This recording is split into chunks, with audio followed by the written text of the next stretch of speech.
গ্রীষ্মের ছুটিতে বিশেষ শিক্ষামূলক শিবিরের আয়োজন ওদলাবাড়িতে। মাল মহকুমার ওদলাবাড়ি ঘিসবস্তি এলাকায় শিক্ষার আলো ছড়াচ্ছেন স্থানীয় তরুণীরা। ওদলাবাড়ি গ্রাম পঞ্চায়েতের অন্তর্গত ঘিসবস্তি এলাকাতে গ্রীষ্মের ছুটিতে একটি বিশেষ শিক্ষামূলক শিবিরের মাধ্যমে এলাকার শিশুরা শিক্ষার আলোয় আলোকিত হচ্ছে।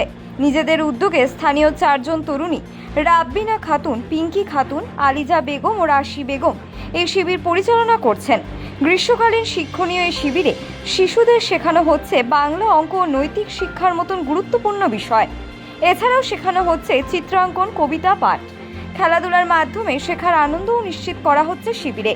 এদিনের এই শিবিরে উপস্থিত ছিলেন ওদলাবাড়ি উচ্চতর মাধ্যমিক বিদ্যালয়ের ভারপ্রাপ্ত প্রধান শিক্ষক নিরুমোহন রায়। স্যাররা নিজে ডাকছিল ভলেন্টিয়ারদের কে কে দাঁড়াবে, 100 জনকে ডাকছিল, তার মধ্যে আমরা 15 জন দাঁড়াইছি। এখন ভলেন্টিয়াররা আমরা যে বাচ্চাদেরকে পড়াবো এটা আমাদের সুবিধা হবে, গার্জিয়ানদেরও সুবিধা হবে।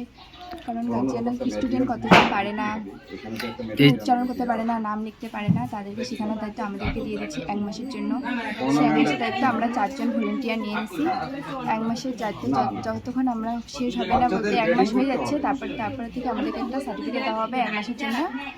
সেই সার্টিফিকেট নিয়ে আমরা 1 মাসে যে শেখাবো তারপরে কিছু একটা আমাদেরকে কাজ দেওয়া হবে যে আমরা এই কাজটা করতে পারবো। কারণ এখন থেকে বাচ্চারা কেউ নাম লিখতে পারে না, কেউ ক খ করতে পারে না, কেউ সরস্বতী করতে পারে না, সেগুলো দায়িত্ব আমাদেরকে দেওয়া হচ্ছে। দেখুন, আমাদের আবহাওয়া পরিবর্তনের কারণে, জলবায়ু পরিবর্তনের কারণে আমাদের গরমের ছুটি 30 তারিখ থেকে শুরু হয়েছে। কবে শেষ হবে আমরা জানি না, কারণ সেটা নির্ভর করছে তাপপ্রবাহের উপর। তাপপ্রবাহ যদি দীর্ঘস্থায়ী হয় তাহলে গরমের ছুটিটা আরেকটু বেড়ে যাবে। আপাতত 1 মাস আমরা গরমের ছুটি ধরে নিচ্ছি। এখন 1 মাস ধরে বাচ্চা কাচ্চারা বাড়িতে থাকবে, তারা যাতে পড়াশোনার মধ্যে থাকে।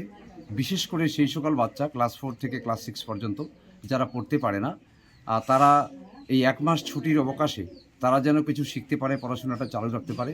এই জন্য সরকারের তরফ থেকে একটা উদ্যোগ নেওয়া হয়েছে যে আমাদের যারা উঁচু ক্লাসের ছাত্র বা ছাত্রী আছে, কলেজে যারা পড়ছে, তারা স্বেচ্ছাশ্রম দেবে, তারা ভলেন্টিয়ারি করবে এবং ভলেন্টিয়ার হিসেবে তারা 1 মাস নিজের পাড়ার 8 থেকে 10 জন বাচ্চাকে তারা লেখাপড়াটা তারা শেখাবে, যারা পড়তে পারে না তাদের জন্য। তো আজকে ঘিসবস্তিতে মোহাম্মদ ঝড়ুর বাড়িতে আমরা এসেছি। এখানে গার্জিয়ানদের সাথে আমরা সভা করলাম এবং এখানে আমাদের 4 জন ভলেন্টিয়ার আছে। এই 4 জন ভলেন্টিয়ার তারা এখানে আছেন। আমাদের অন্তত 20 থেকে 25 জন ছাত্রছাত্রী আমাদের স্কুলের বা অন্য স্কুলের এখানে আছে, এসএসকেরও বাচ্চা আছে। এখানে গার্জিয়ানদের কাছে আমার অনুরোধ যে আমাদের ছাত্রীরা যারা এখানে ভলেন্টিয়ার হিসেবে কাজ করছে, তারা সরকারের কাছ থেকে বা আমাদের স্কুলের কাছ থেকে কোনো রকম টাকা পয়সা বা অনারিয়াম তারা পাবেন না।